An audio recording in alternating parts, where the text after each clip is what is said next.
And there we go. Now you should be able to hear me. Sorry about that, guys. What was I saying just before that? Take two.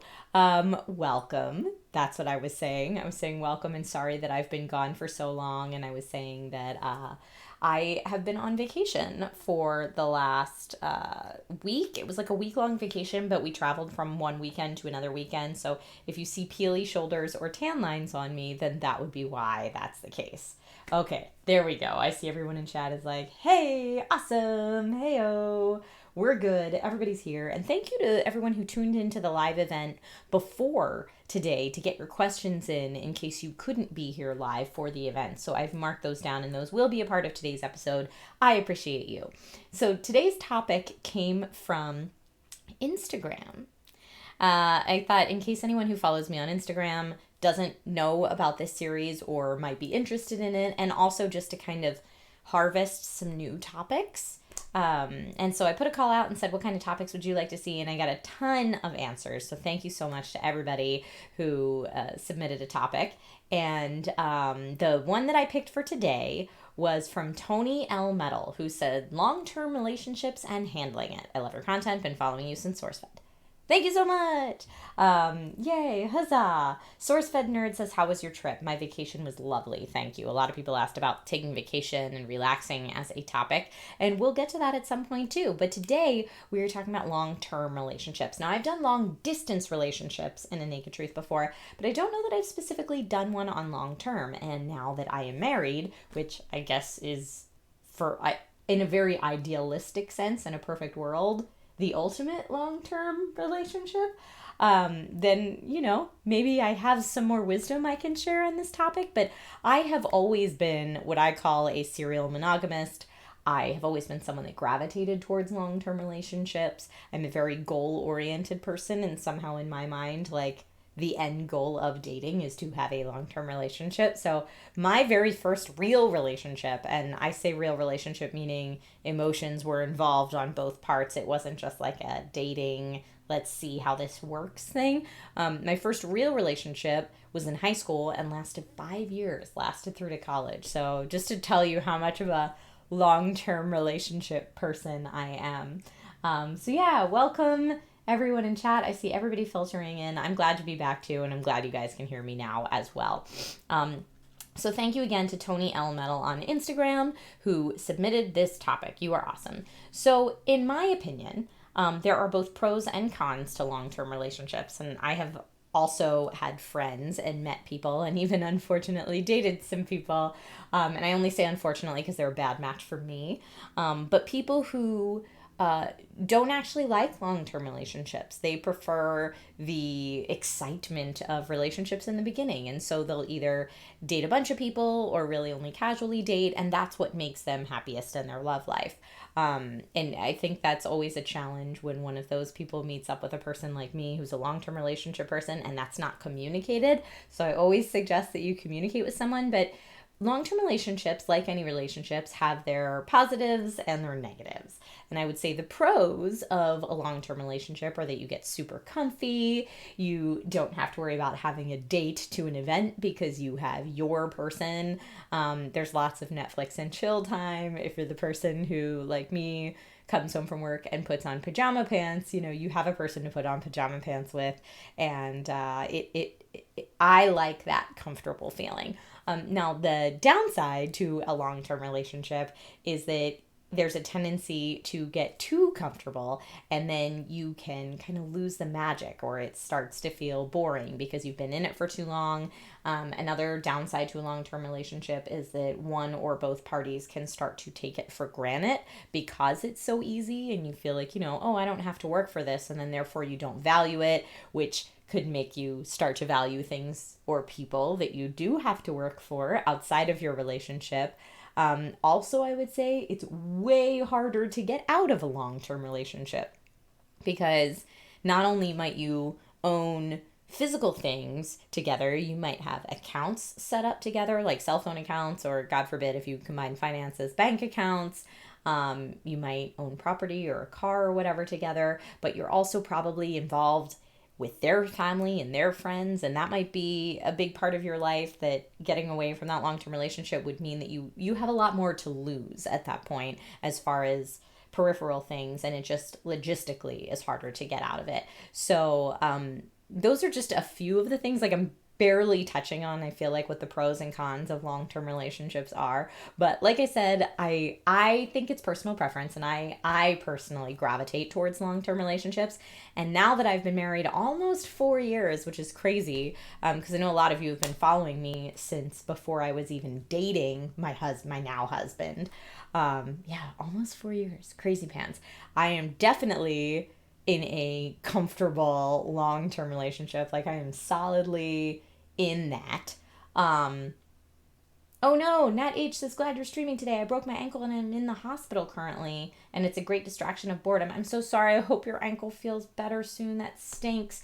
If you need another distraction, Kerbo Customs brings up that milkshake video. It was hilarious. I posted a virtual reality milkshake video. The title doesn't make any sense. I know. I posted that this morning, and it's only like 2 minutes long if anyone wants to check that out after this. It's very funny. Garth McMurray says, I've always wanted a long-term monogamous relationship, but unfortunately every woman I've dated wanted to be free to date others and or didn't want to commit to a long-term relationship. Yeah, you have to find someone else that you want the same things. And so I'll use that to segue into things that I have learned in my almost 4 years of marriage and my many, many long-term relationships over the years, because I had that 5 year in high school. And I think right after that, I went to a 2 year, a 2 year, a 3 year, a 2 year, and then started dating Nate. And there were casual patches in between there, but like those were my kind of overalls, I think. I'm ballparking. I'm not looking at a schedule or anything, so we'll see. But things I learned in all my time doing that is that people communicate very differently, and people also don't maybe even understand themselves and what they want. So the biggest thing is you have to constantly reevaluate what you want in the relationship and look at what is important to you in life outside of the relationship, and be comfortable enough and confident enough with yourself to communicate that to the other person. And as long as you've got open communication and you're honest with yourself about what your wants and needs are, then you can evaluate if you're on the same page and how to work through that. But especially in the very early stages of dating, that's like such a big one to make sure you're on the same page for. Otherwise, one person will end up getting hurt, and that's a super bummer. Leilena on Instagram, or Leilenia, I hope I said your name right, suggested a topic of different ways of how people receive and show love. And I feel like that ties perfectly into this. So not only do people communicate differently in general, but people communicate love in different ways.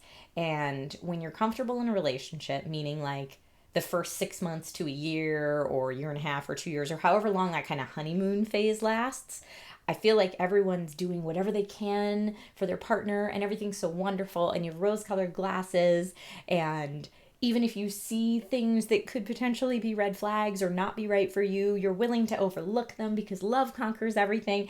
And then when you settle into that comfortable, I understand who this person is and how we work phase, like I said, sometimes the cons are that you end up taking a person for granted, or looking outside the relationship because you're kind of bored or not feeling like maybe you settled where you currently are. I think at that point, it's important to examine how you give and receive love and how your partner gives and receives love. Thank you, Andrew Shaftstall, for the $1 super chat. You're amazing. And apparently last night, Cyclops gave a $20 super chat just as like a super hype for the episode, and I appreciate you both. Thank you so much for supporting this channel. So when I talk about people communicating love differently, I will bring up here, I'm sure people who are watching this who have been through any kind of couples or marriage counseling have heard of this book already. But if in case you haven't, the 5 Love Languages book, it's something that my husband and I both read. And the theory in that book, and I'm not saying this book is law, but the theory in that book I found very interesting. And it says that there are 5 different primary love languages of how people both give and receive love. And sometimes in a long-term relationship, when you're feeling like a breakdown of love, or like it's just the passion's not there anymore, it's because you're not communicating in each other's love languages. Like you might be thinking you're showing love to your person, but they're not receiving it as love, and vice versa. So they say that the ways that people communicate, the 5 different love languages are receiving gifts, quality time, words of affirmation, acts of service, and physical touch. And that everyone can have like a primary and a secondary one, and they could all be different. And for me, I think, I mean, after like reading the book and doing some self-reflection, I think that mine are words of affirmation first and then physical touch second. And I think that my partner, I think that Nate's is quality time is his big one. So I have been working in our relationship to do things to make sure that I'm not taking him for granted, and I'm communicating him to him in a love language or in a way that he really truly appreciates and means a lot to him. And he's doing the same thing with me. So I feel like it's really important in a long-term relationship to know and understand that it takes work. I think a lot of people, when they get to the Netflix and chill comfy pajama pants stage, are like, awesome, I don't have to work on it anymore. This is done, checked off my list. And it's exactly at that point that I think long-term relationships start to fail. So remember that never stop working for it. If it's something you cherish and something you love, always keep putting effort into it and working towards it.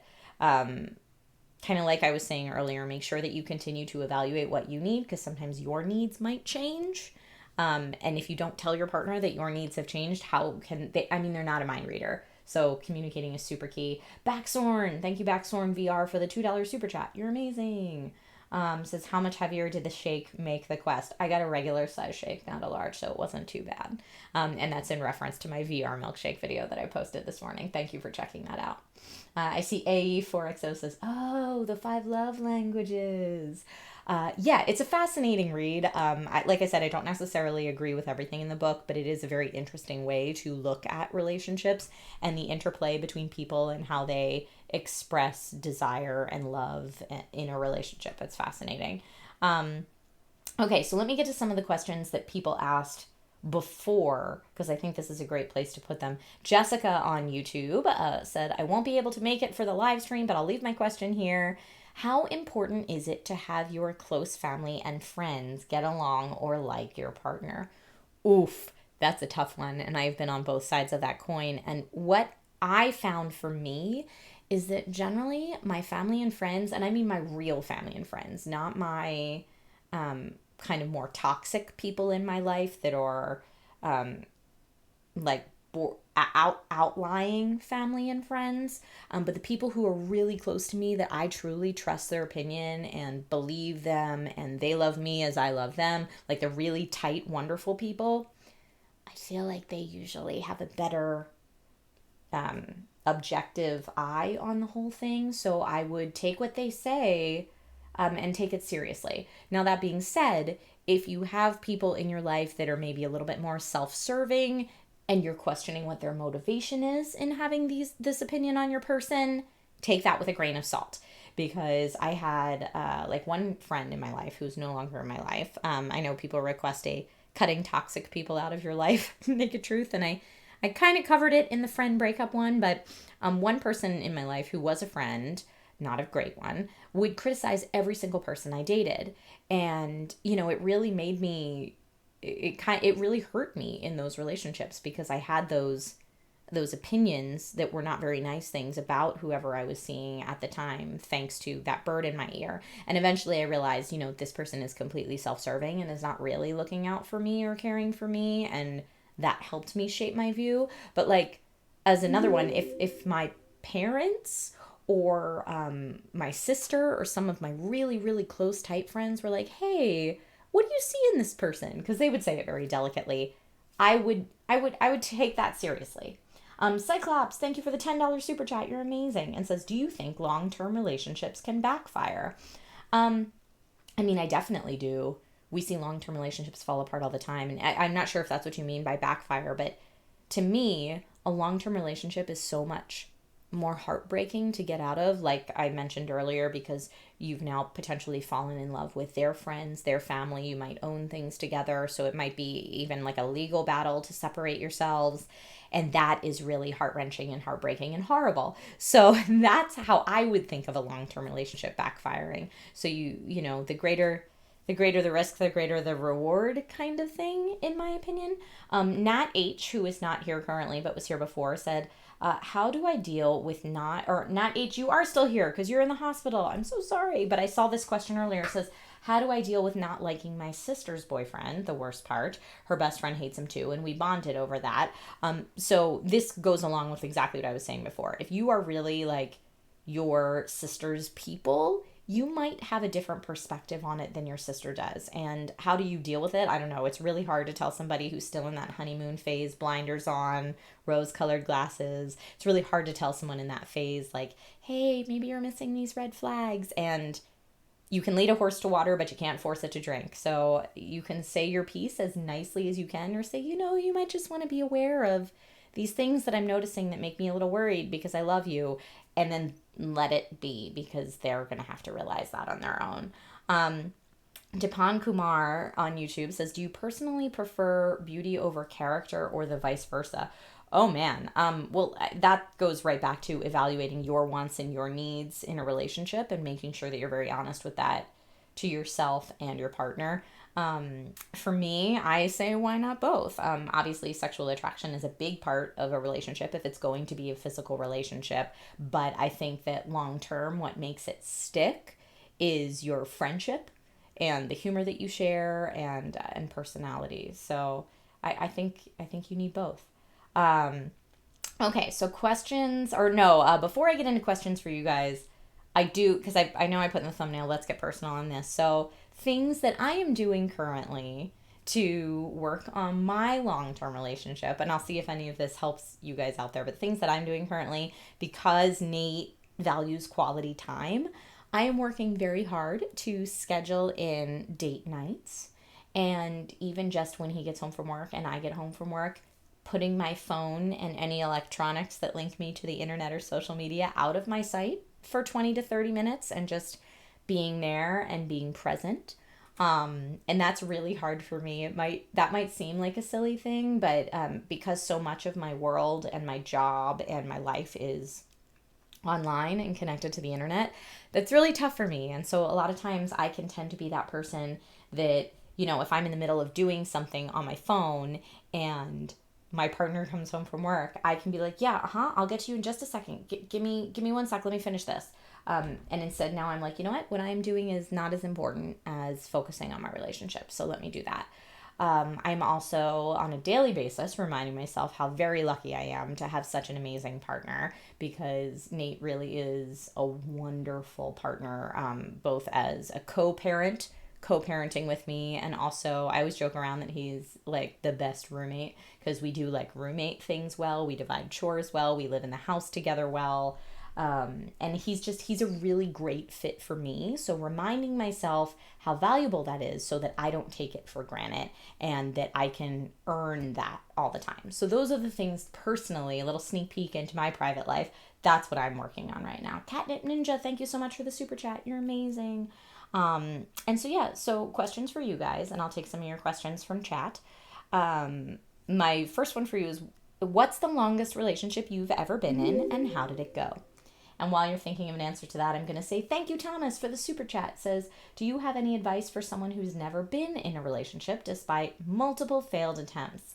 I was that person for a long time, and in between relationships, I think we can all relate to that whenever you're going through a dry spell. And I have a lot of friends who struggle with that and still to this day struggle with that. And what I would say to that is, if you are yearning for a relationship and finding that you are having failed attempts at a relationship, I suggest a lot of self-reflection.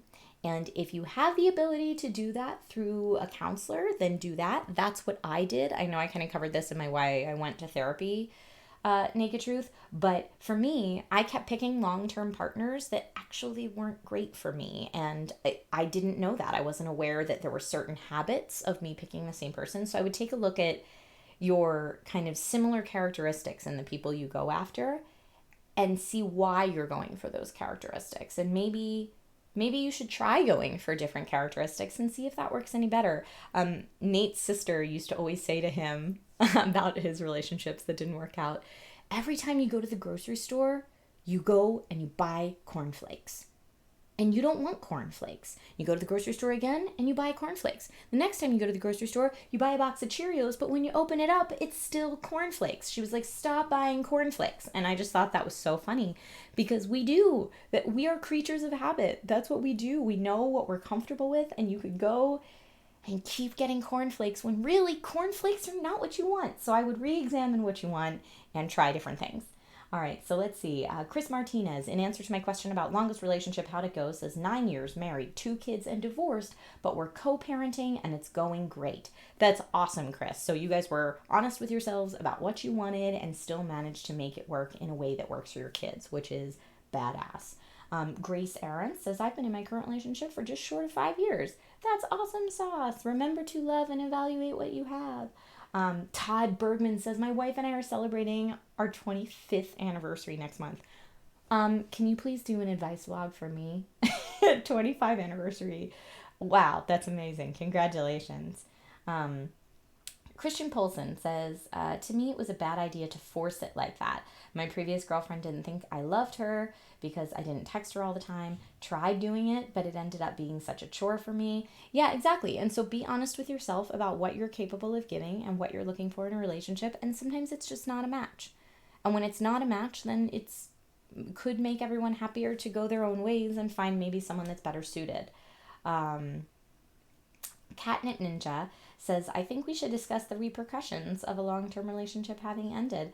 It's hard and it takes a while. I remember a friend who swore upside down and backwards that it took you as long to get over a relationship, like however long your relationship was, cut that time in half, and that's how long it takes you to recover from it, which, I mean, maybe fully recover without therapy. I don't know. Every single person's different, but it takes a while. It's very serious. The more serious you put your heart and give of yourself into something, the harder it is to disconnect from that. SourceFed Nerd says, was with someone for about a year, agreed to get engaged, and was about to propose, but I was sick one weekend and they decided to cheat on me when I was home alone sick. I'm so sorry. To me, that I feel like in a lot of my life experience that most of the people that I know that are unfaithful to their partners, it's because they weren't happy in their relationship and they either weren't honest with themselves about that or they knew that and never communicated that to their partner. It's always a breakdown in communication when I've seen it with people in my life. I'm sure that's not the case for everyone, but that's definitely one big way that can lead to infidelity. So I'm super sorry about that. And to that, I would say, everyone, work on your communication. Communicate with each other. It's so important. And so with that being said, my next question to you guys is, how do you communicate love?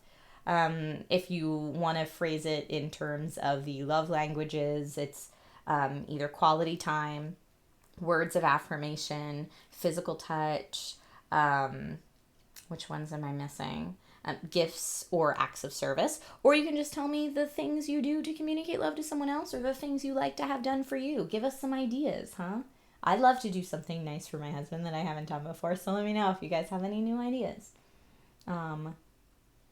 Let's see. Gonzalo Hernandez says, for me, it's the opposite. We were together for 3 years, and it's been 6 years after, and I still miss her. That can happen. I wonder if you're still in contact at all. Did you guys stay friends or no? Kerbo Custom says, I finally found someone like me who truly gets my weird personality, and we both have similar outlooks on life. That's the best! It took me until I was in my 30s to find that person for me. And when I look back at my long-term relationships before, my current relationship, my marriage, is so much healthier. And I mean that in ways of like, I don't have to hide my weird personality quirks around him. He loves me for them. I love him for his weird personality quirks. And yeah, we work together really well. When there's an obstacle facing us, whether it's the moving guy screwing us over the first time we moved in together, or a parenting challenge or whatever, we team up and we work together. And it's that's what's important to me and what I value in relationships. So it's so important to have that. Gonzalo Hernandez says physical touch and then quality time. It's amazing when you have a relationship where, like, I don't know if you're used to, like, when you brush by them in the kitchen, you rub their shoulder or you touch their back, and then, like, that kind of stuff goes away. It's amazing how quickly that can strain the relationship. If your love language or your partner's love language is physical touch. Yeah, it's nuts. Bye, Catnip Ninja. Thank you so much for tuning into the stream. Chris Martinez says, my current girlfriend is words of affirmation and mine is quality time. Yeah, so you guys are like me and Nate. And words of affirmation is pretty much people that, like, it means a ton to me if Nate, like, leaves a little note by my bed. So when I wake up in the morning, I see a little note. So either written or spoken, like if I'm going to leave for work and he's like, hey, you look really pretty today. That means a ton to me. So I'm a very verbal communicator, and that's why I feel that way. Thomas Toff says, I'm a very touchy-feely person. Even if I haven't been in a romantic relationship, I do know that I like touching the people that I love, mostly female friends, and only with their acceptance. That's an important part. Yes. Aditya Anil says, I invest time whenever possible. I invest time in them and hang out doing random stuff. I'm not comfortable with physical contact, so actually hugging a person is a huge leap of faith for me. So you're a quality time person, and that's great that you know that about yourself. It looks like a lot of people in chat right now are saying quality time and physical touch. Oh man, Carmen Cruz says quality time and physical touch are difficult because I'm in a long distance relationship right now.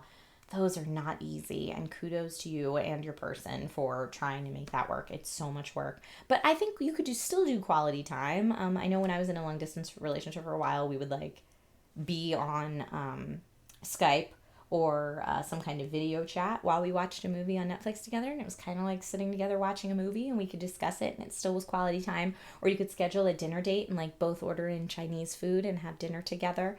So there are ways to work around the quality time thing, but yeah, physical touch is rough when you're doing long distance for sure.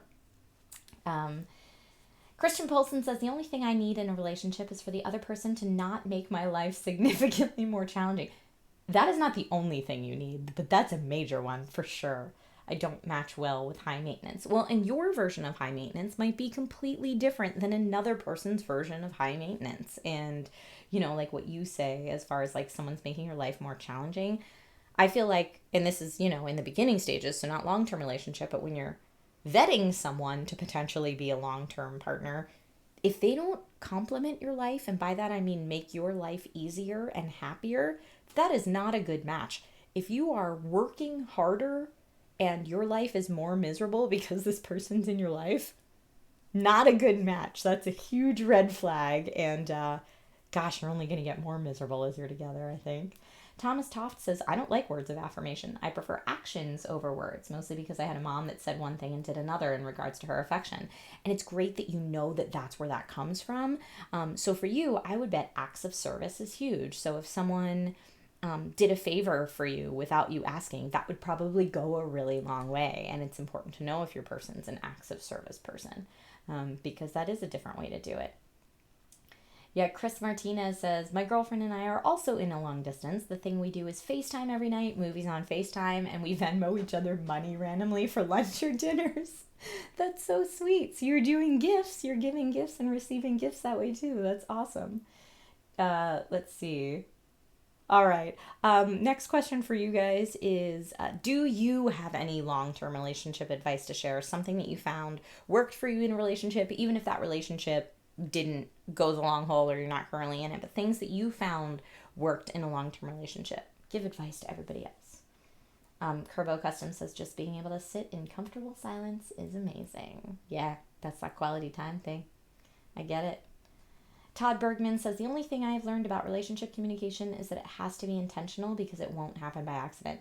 That's so true. And sometimes those conversations are the most awkward to have. Like, if you're not happy with something that your partner's doing or you've changed what you want, that is such an awkward conversation to be like, oh yeah, how was your day? Cool, how was your day? Hey, can we talk? Like, nobody wants to initiate that conversation, but it's so important that you do, because it's the unspoken things that build up over time that make everything come crashing down all at once in a horrible way. So you have to talk about it.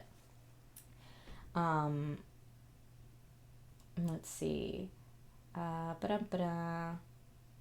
Oh, Gonzalo Hernandez, and I don't disagree with this one, but says, don't show a girl how much you really love her. And I would like to hear your backstory in that, because to me, not communicating the truth is never the answer. I would say maybe, my guess would be maybe, Gonzalo, that you were in a relationship with maybe someone that wasn't a good match for you. Like if you were in a relationship with someone that was kind of emotionally unavailable and you wanted to be emotionally available and there was a disconnect, so you kind of had to change how you portrayed how you felt to match that person. I'm totally guessing, but I do feel like communicating is always the answer. Grace says, understanding what makes them happy and why. The why is just as important as the what. Yes, like we were talking about, if words of affirmation doesn't work for you because of an issue from when you were a kid, it's important to understand why, and for your partner to understand that. The Media Jack says, I was in a very bad relationship for over a year. It started out fine, but things slowly started to change. A combination of us bringing in issues from other relationships and her becoming very sick.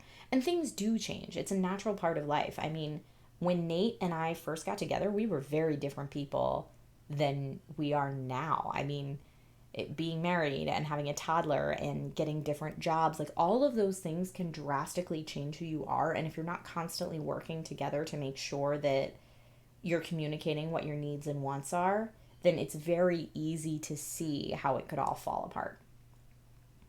Thomas Toft says, I've learned from my parents' relationships that personalities need to match. Not necessarily complement each other, but they need to not clash hard. That's a great way to say it. My parents broke up because there was no match. But yeah, it's, there are some things like Nate and I aren't exactly similar on everything. And there's some things that we don't agree. I would agree that we don't necessarily complement each other on, because people are inherently different. The way that we were all raised, where we grew up, our life experiences make us all very different from each other. But having the important things, having not clashing on the important things is huge. And I think when people do clash on the important things, when you're in that honeymoon phase in the beginning, it's easy to overlook that stuff. Like, oh, I'll be fine with that. But once you really get down to the nitty gritty, are you fine with that? Be honest with yourself if you're fine with that. Like I have friends that will date a person and then that person says, oh, well, I'm not a talk every day kind of person. I don't have time for that. I'm more into my job than my relationships. And my friend will be like, that's okay with me. I can totally deal with that. When in reality, I know them as their friend. I'm like, that's not what you want. Like, you're going to tell yourself because you're trying to make the shoe fit when the shoe doesn't fit. But when you're really honest with yourself and you're like, you know what? If that's what you want, great. That's not good enough for me. Then you can look for the right shoe. You can look for the person that fits. And you're so much happier once you're honest with yourself about what you want. Triatom07 says, I'm very empathetic, deep thinking, and very affectionate. So being in a small town where alcohol and drugs are the popular way to pass the time, it's very difficult. I could see how that would be very difficult. And to you, I would say, are there any social groups or fun activities in your small town? Like, I mean, even if it's something like a local library book club, or if you have a gaming or comic book store nearby, like a D&D night or something like that, where you could meet people in an environment that maybe is not drinking and drugs related, maybe. I mean, it's always good if you're assessing a potential partner to not be impaired in any way so that you can actually see what you're getting into. The Media Jack gives some great long-term relationship advice. Says, 1, never go to bed angry or hurt. And I agree with that. That's great. Always make up before you go to bed. 2, talk, communicate, and listen. Very important. Number 3, do things together and separate. I like that one too, because you have to feed your me time. You have to make sure you're happy and not be focusing on the other person to make you happy. And sometimes doing things separately can really help that. And 4, the less secrets, the better. Totally agree. Communication's key. 5, make each other laugh. every day. And I would say not every relationship has that, depending on your dynamic, but that is always a good thing to have if you do have it. Nate and I make each other laugh a lot. I don't know if it's every day, but it's certainly a lot. Um, let's see. Source. Yeah, I'm glad that you guys are having funny. Oh, I see what you're laughing at. Christian Polson says if your girlfriend starts asking you to remove your Trisha poster because she's jealous, then GTFO. Not at all personal experience. You can tell them I am in no way threatening. Um, yeah, and I mean, and some people actually prefer a partner that gets jealous because it shows them that that person cares. Some people do not. I have met the entire spectrum. Like I've met people that are like, "What do you mean you're not jealous?" And they're offended that a person's not jealous.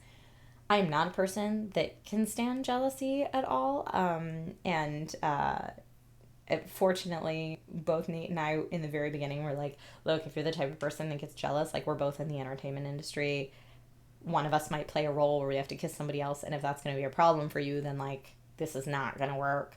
And we were on the same page about that, but everybody's different. I have a very good friend who really, if he doesn't, like if his girl doesn't get jealous, he's personally offended. Like he thinks that means that she's checked out of the relationship. So everybody is totally different. Thomas says, I wonder if social media has made dating harder because some people overshare on social media and that can be a turnoff. Yes. I remember, especially back when I first started making YouTube content, it was crazy to me how many people would do a vlog that was like, my date last night, and dishing all the details. And I'm like, oh my goodness, this person they just went out with last night, like, do they know that all these private details are being dished on the internet? And, you know, as a viewer, it's kind of fun to watch that and get a peek into someone else's life. But when you start to realize, like, this isn't just a scripted reality show or scripted series we're tuning into for the drama. This is like actual people's personal stories and life being blasted out on the internet for everybody. And I mean, it's fine if you're consenting to do that for yourself, but it's a little weirder when you're telling everybody else's stories. That's something that I always have to deal with, both with Nate. I always ask his permission before I talk about anything on The Naked Truth or anywhere.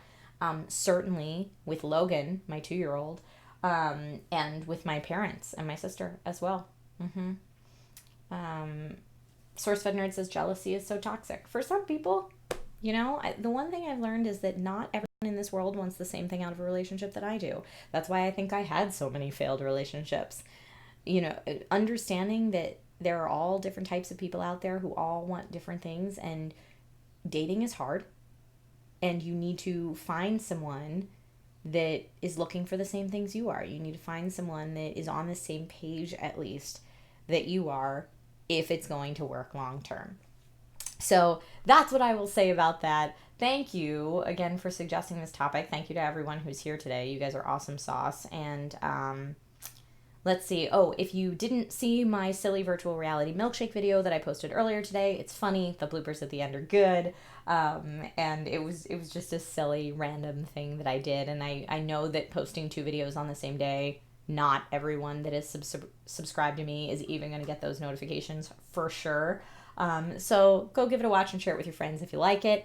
And also, I think my last Naked Truth, I announced that I was doing a Halo Outpost Discovery giveaway. The winners for that have been chosen, and I've sent out messages to them to redeem their prizes. So if you entered the giveaway, make sure that you check your inbox to see if you have been chosen as one of the winners.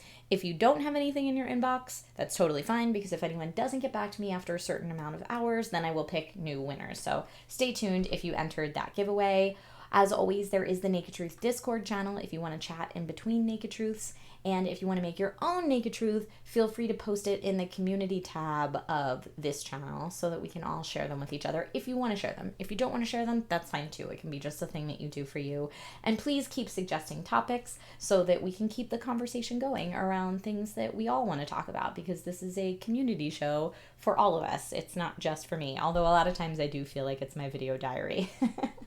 So thank you to everyone who tuned in today. Thank you to everyone who donated through the super chats. You guys rock my socks. You know the series almost always gets demonetized.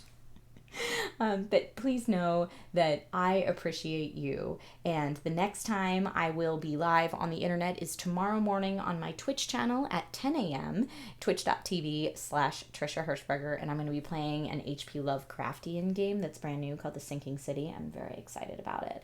It looks really good. So tune in then if you're on Twitch. All right. Thank you so much for watching, everyone. And I will see you next time with more Naked Truth. Bye, guys.